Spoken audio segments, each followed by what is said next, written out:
South Korean giant Samsung Electronics posted an 8.0% fall in second quarter net profit July 30 and promised flexible pricing of its new flagship smartphone after less than stellar sales contributed to a slump in its mobile units earnings. The world's largest smartphone maker said net profit for the April-June period stood at 5.75 trillion won, $4.9 billion, down from 6.25 trillion won a year ago and slightly below analyst estimates.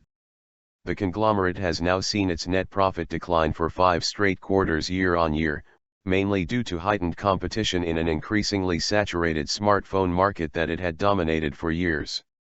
Operating profit also shrank 4.03% from a year ago to 6.9 trillion won, while sales dropped 7.3% to 48.5 trillion won.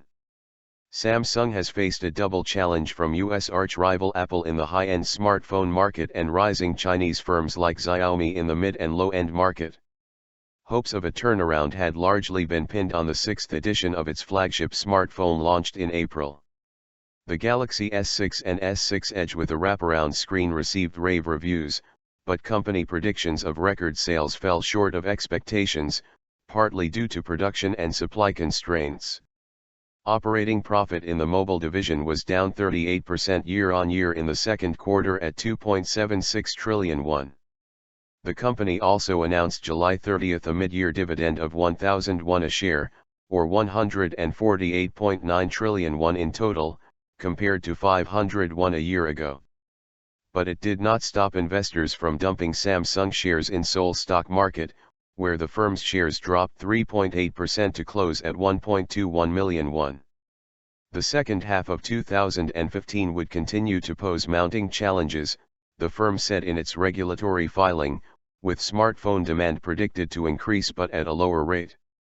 We will strive to maintain solid sales of high-end smartphones by flexibly adjusting S6 and Edge prices depending on marketing circumstances, while also launching new large display models, Park Jin-young, vice head of communications at Samsung's mobile division said during a conference call.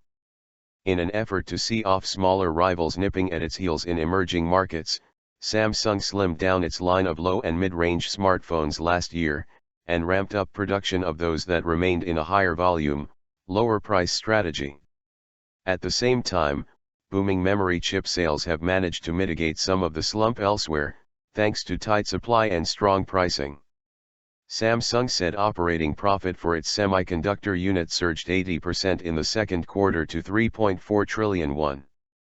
Samsung's semiconductor business has a pretty good outlook down the road, but weakening demand for smartphones, LCD TV, and personal computers will not be enough to improve future earnings, said Li Zhang, analyst at Eugene Investment and Securities. The company's recent slump has stood in stark contrast to the performance of Apple, which has seen profits gain sharply on strong sales of its latest iPhone series. The US tech giant reported a 38% profit jump for the second quarter last week to $10.7 billion. Apple sold 47.5 million iPhones in the quarter, with sales up 85% in Greater China where the company's overall revenue more than doubled to $13 billion.